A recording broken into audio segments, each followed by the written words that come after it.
5 किसान चुड़ैल बहनें।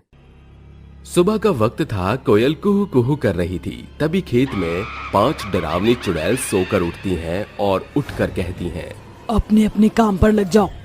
पता है ना क्या करना है?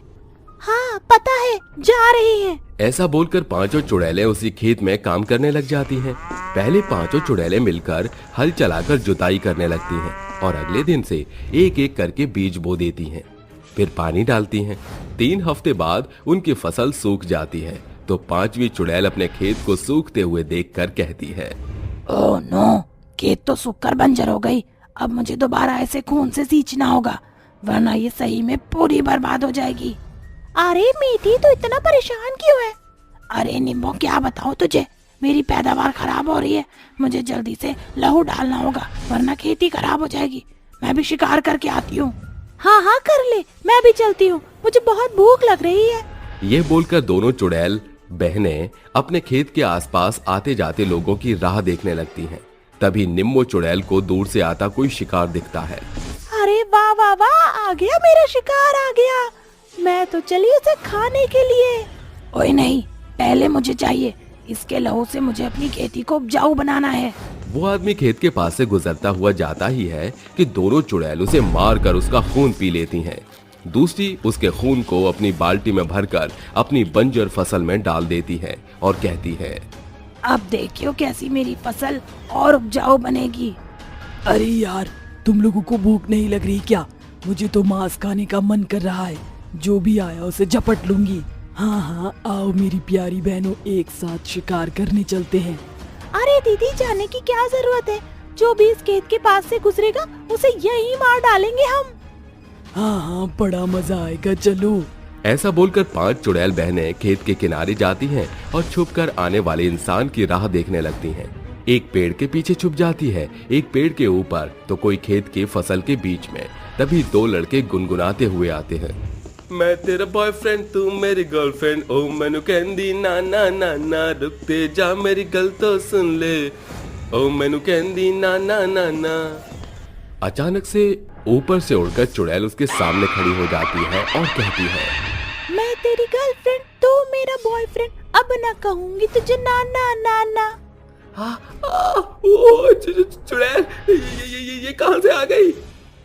चुड़ैल चुड़ैल आ गई, भागो भागो, ऐसे छोड़ दो हमें, अरे भागो। हाँ हमें छोड़ दो, अरे जाने दो हमें यहाँ से। चलो ठीक है, तुम दोनों को मेरा बॉयफ्रेंड नहीं बनना तो कोई बात नहीं, हम तुम्हें अपना लंच डिनर जरूर बनाएंगे। आ जाओ दीदी निम्मो, मीठी रूबी, जल्दी आ जाओ। 5 चुड़ैल उन दोनों लड़कों को घेर लेती हैं, जिसके बाद बेरहमी से मारकर उनका खून पीती हैं। बचा हुआ खून खेत की फसलों में डाल देती हैं। अगले दिन गांव के लोगों को उनके शरीर के कुछ हिस्से मिलते हैं। वक्त बीतता है। अक्सर चुड़ैलें उनके खेत से गुजरने वाले हर गांव वालों को मार डालती थी। आखिर क्यों उस खेत के पास लोगों की बची कुची लाशें मिलती थी?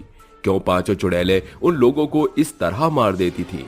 जानने के लिए कहानी में आगे बढ़ते हैं। रात के समय दिव्या और करण उस खेत के पास से शॉर्टकट ले लेते हैं। तभी 5 चुड़ैलें उनके सामने आ जाती हैं और कहती हैं, आज तो फिर से शिकार मिल गया। अब तो इन दोनों के खून से भी खेत उपजाऊ बना देंगे। हाँ हाँ बिल्कुल। नहीं नहीं, हमें छोड़ दो, हमें जाने दो। अब समझ आया कि दादी ने हमें इस खेत के पास से गुजरने के लिए क्यों मना किया था। चलो चलो, अरे भागते हैं यहाँ से। ऐसा कहकर दोनों हाथ पकड़कर भागते ही हैं कि चुड़ैल दिव्या को मार डालती है। लेकिन करण बचकर भाग जाता है और हाँफते हुए अपनी दादी के पास पहुंच जाता है, जहां वो गांव के मुखिया के साथ बैठी हुई थी। दादी दादी दादी, मुझे माफ कर दीजिए, मैंने आपकी बात नहीं मानी दादी। क्या हुआ बेटा, सब आराम से बता। और दिव्या कहाँ है, क्यों नहीं वापस लाया? दादी के इतना पूछने पर करण डरते डरते उसे सब बता देता है, जिसके बाद वो बात सुनकर मुखिया, दादी और आधे गांव वाले खौफ में आ जाते हैं। क्या तू उसे अकेला छोड़कर आ गया? अब तो वो चुड़ैल उसे खा भी गई होंगी। पर दादी, वो चुड़ैल ऐसा क्यों कर रही है? क्योंकि बेटा, इसके पीछे एक बहुत बड़ी वजह है। मैं बताती हूँ। मैंने छुपकर सब देखा था। तब कुछ 8 महीने पहले की बात है। वो पांचों अनाथ किसान बहनें बहुत मेहनत से खेती किया करती थी। पांचों लड़कियां बिया लायक हो गई थी। पांचों अब दिन रात खेतों में ही लगी रहती थी। रात में 3 बहनें काम कर रही थीं, तभी पहले वाला मुखिया गलत इरादों से उनके पास आकर हाथ पकड़ने लग गया और तभी वो बोली, छोड़ो छोड़ो मेरा हाथ मुखिया जी, आप ये क्या कर रहे हो? अरे ऐसा कैसे छोड़ दूं? वैसे भी यहाँ कोई नहीं है। आप पागल हो गए हो क्या मुखिया जी? निम्मो, रूबी, जल्दी आओ। सोनिया की आवाज सुनकर वो दोनों भी आ जाती हैं और पत्थर उठाकर मार देती हैं, जिसके बाद उस मुखिया के सिर से खून बहने लगता है और वो गुस्से में अपनी जेब से चाकू निकालकर तीनों बहनों को बेरहमी से मार डालता है। आवाज सुनकर दोनों बहनें भी आ जाती हैं। अपनी तीनों बहनों की लाश को देखकर रोते हुए वो कहती हैं, दीदी दीदी, तुम्हें ये क्या हो गया? किसने किया तुम्हारे साथ? मुखिया जी, आपने? क्योंकि ये मेरी बात नहीं मान रही थी, मुझे पत्थर फेंक कर मारा। लेकिन अब मैं सोच रहा हूँ कि तुम दोनों के मार डालूं, जिससे तुम्हारा यह खेत मेरा हो जाएगा। तुम पागल हो गए हो मुखिया। मैं तुम्हारे बारे में अपने पूरे गांव वालों को बताऊंगी। बताएगी तो तू जब जिंदा बचेगी। ऐसा कहते ही मुखिया उन दोनों को भी मार देता है और उन पांचों बहनों की लाशें उसी खेत में दफना देता है। कुछ दिन बाद पांचों बहनें चुड़ैल बनकर वापस लौटती हैं और उस मुखिया को जान से मार डालती हैं। तब से उनकी आत्मा भटक रही है और लोगों को मारे जा रही है। तो दादी, ये कौन से मुखिया जी हैं? ये दूसरे मुखिया जी हैं।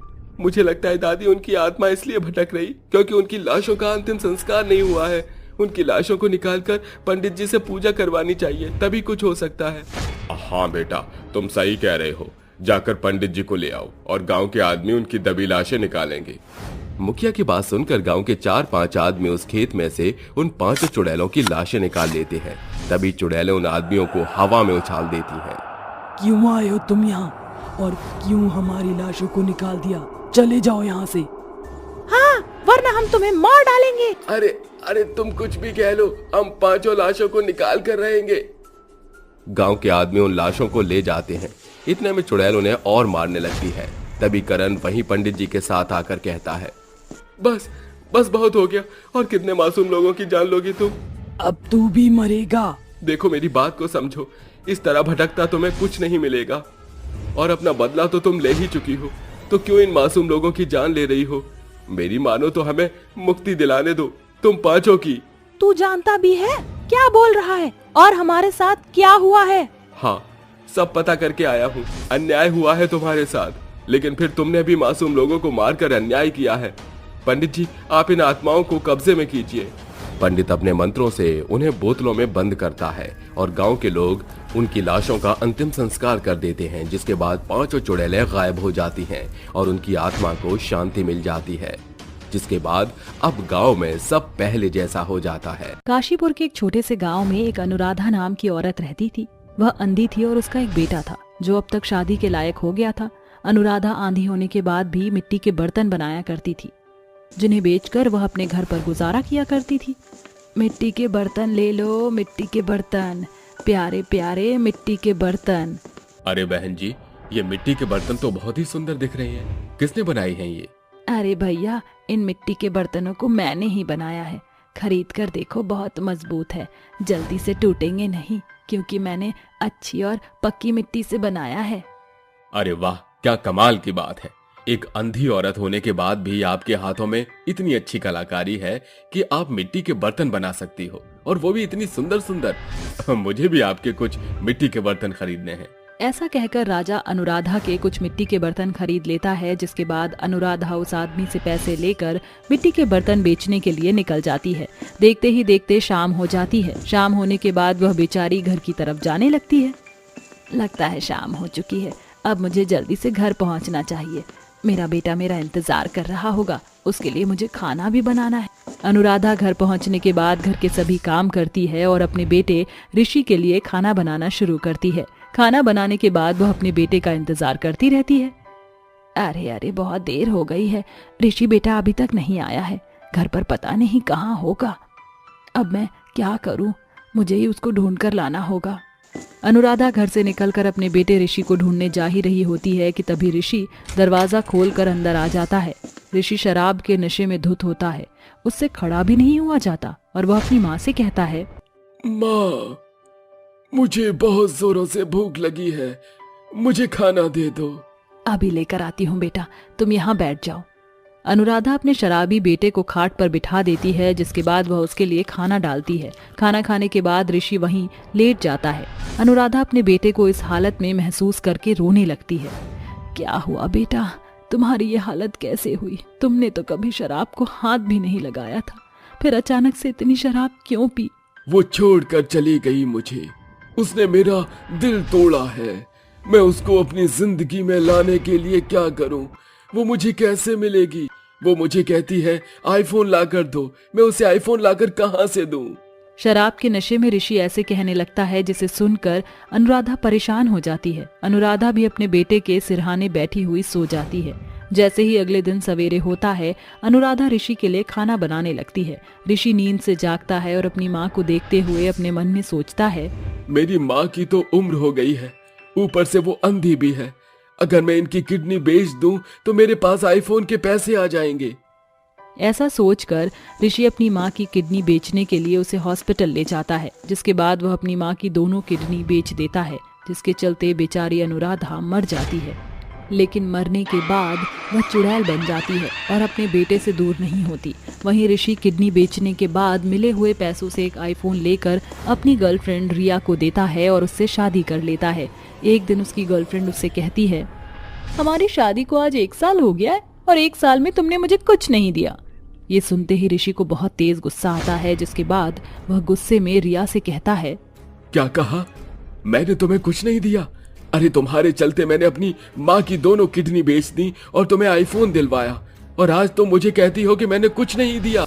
ये सुनते ही रिया के पैरों तले जमीन खिसक जाती है और वह रोते हुए ऋषि से कहती है, क्या कहा तुमने?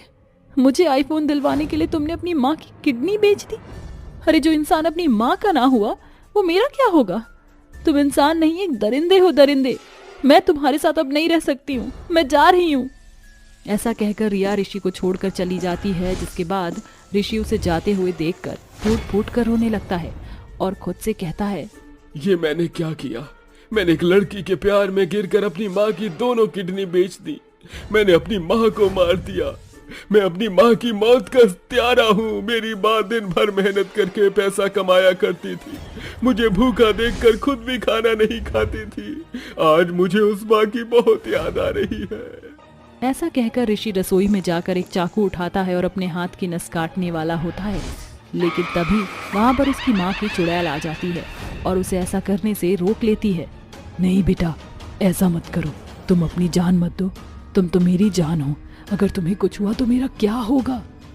ऋषि अपनी माँ की चुड़ैल को देखकर रोने लगता है और अपनी चुड़ैल माँ के पैरों में गिरकर उनसे माफी मांगते हुए कहता, माँ, मैं आपका अच्छा बेटा नहीं हूँ, मैं बहुत बुरा बेटा हूँ।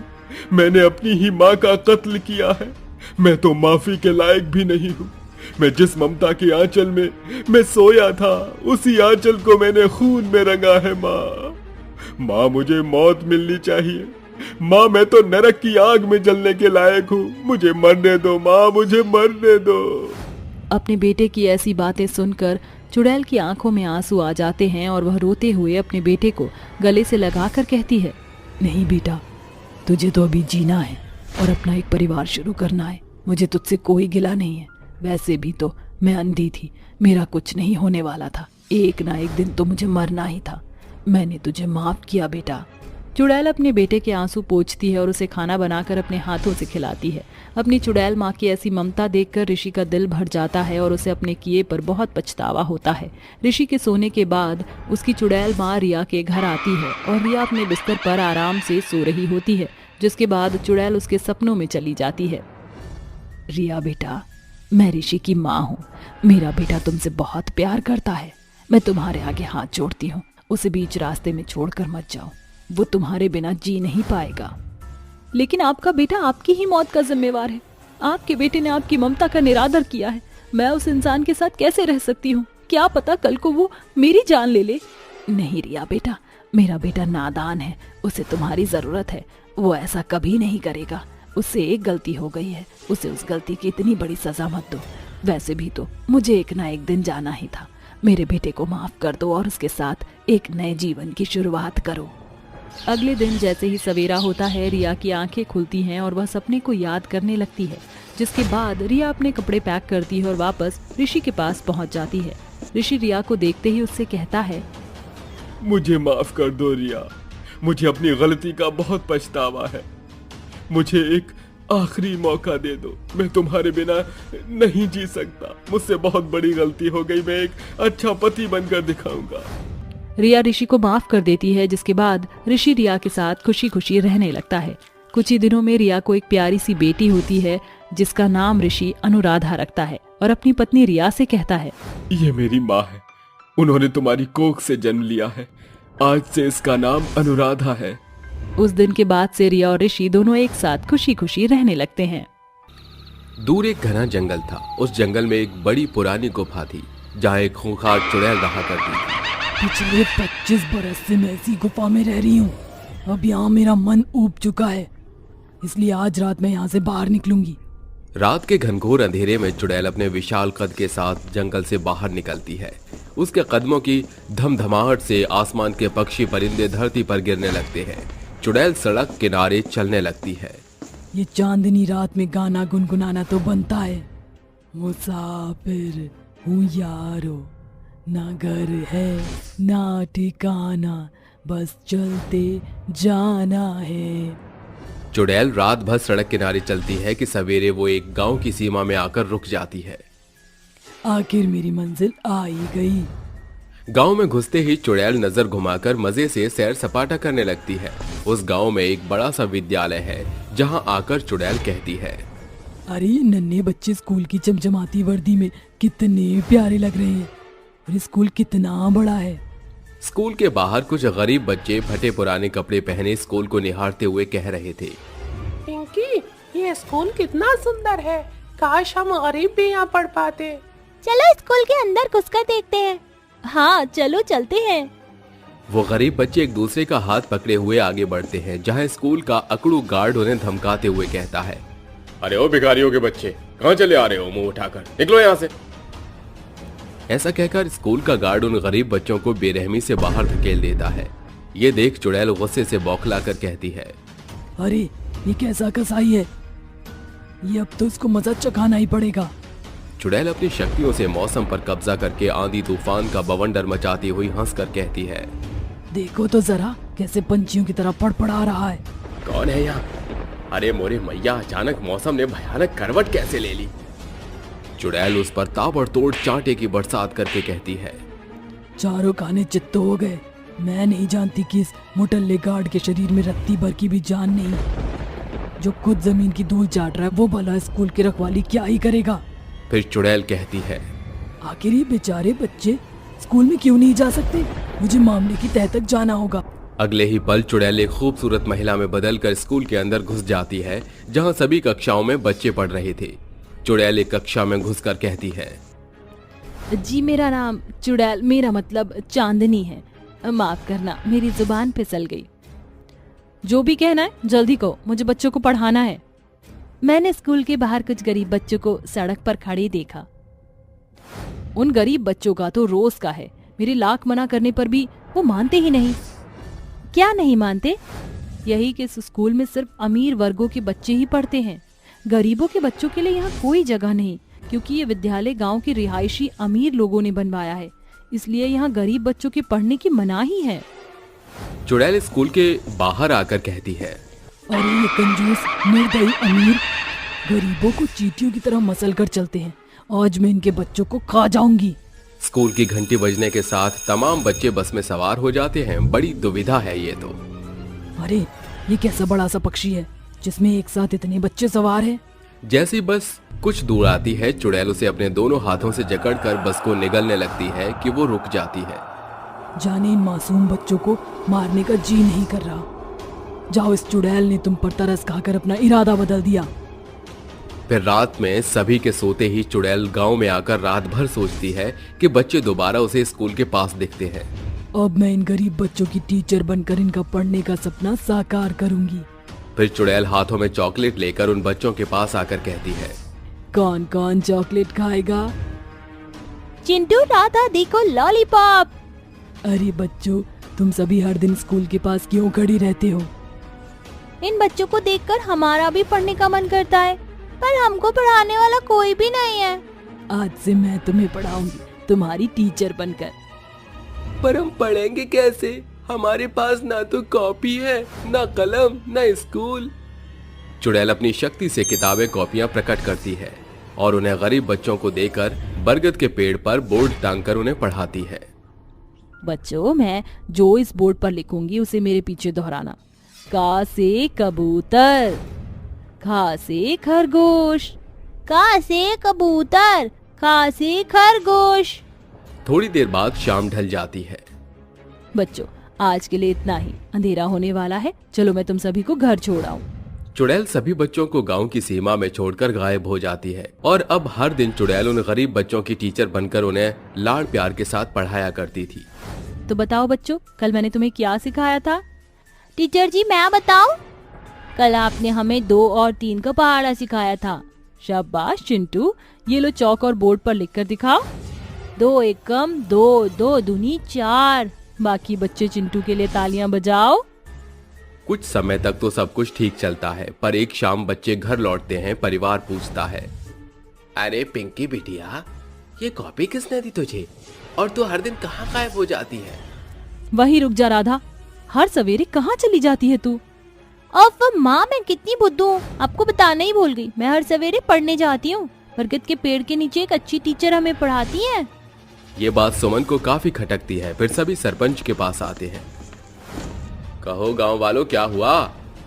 अरे सरपंच जी, हमारे बच्चों का कहना है कि कोई टीचर उन्हें बरगद के पेड़ के पास पढ़ा रही है।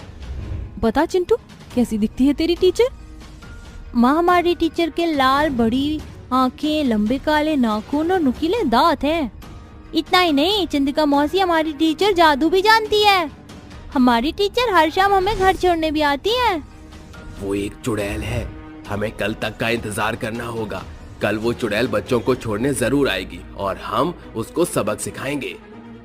सवेरे सभी बच्चे चुड़ैल टीचर के पास आकर पढ़ने लगते हैं। फिर शाम को चुड़ैल उन्हें छोड़ने जैसे ही गांव में आती है तो सभी अपनी मशाल की लौ चुड़ैल की तरफ करते हुए कहते हैं, अच्छा तो तू है वो छलायन चुड़ैल? मुझे तो पहले ही भाप जाना चाहिए था कि तुमने मेरे खिलाफ जाल बिछाया है। चुड़ैल, जाल तो तूने बिछाया है हमारे भोले बच्चों के साथ। चुड़ैल विशाल रूप धरकर कहती है, मैं इनकी टीचर हूँ। अरे चुड़ैल टीचर कैसे हो सकती है? कौन सा मौत का पाठ पढ़ा रही है हमारे बच्चों को? जरूर ये चुड़ैल हमारे भोले भाले बच्चों की बलि देकर ताकतवर होना चाहती है। चुड़ैल गुस्से से दांत पीसती हुई सुमन को अपने हाथों से उठाकर कहती है, अगर मैं चाहूँ तो तुझे चुटकियों में मसल सकती हूँ। मैं चाहूँ तो तुम सबका खून चूस सकती हूँ, पर मैं गरीब बच्चों का भला चाहती हूँ। सुन सरपंच, जल्द इस गांव में विद्यालय का निर्माण करा ताकि बच्चे पढ़ सके। पर ये मेरे हाथ में नहीं है। अपने राजनीति के दांव पेच मेरे साथ मत चला। इस गांव की तमाम बागडोर तेरे हाथ में है। अगर तूने जल्द ही यहाँ गरीब बच्चों के लिए स्कूल नहीं बनवाया तो मैं हाहाकार मचा दूंगी और तुझे खत्म कर दूंगी। जब जान ही नहीं रहेगी तो क्या करूंगा मैं पैसे बटोर कर? बहुत जल्द विद्यालय की नींव पड़ेगी। मेरे बच्चों, तुम्हारे चुड़ैल टीचर के जाने की घड़ी आ गई है। चुड़ैल के डर से कंजूस सरपंच बड़े से विद्यालय का निर्माण कराता है जहां गांव के गरीब बच्चे भी हंसी खुशी पढ़ने लगते हैं।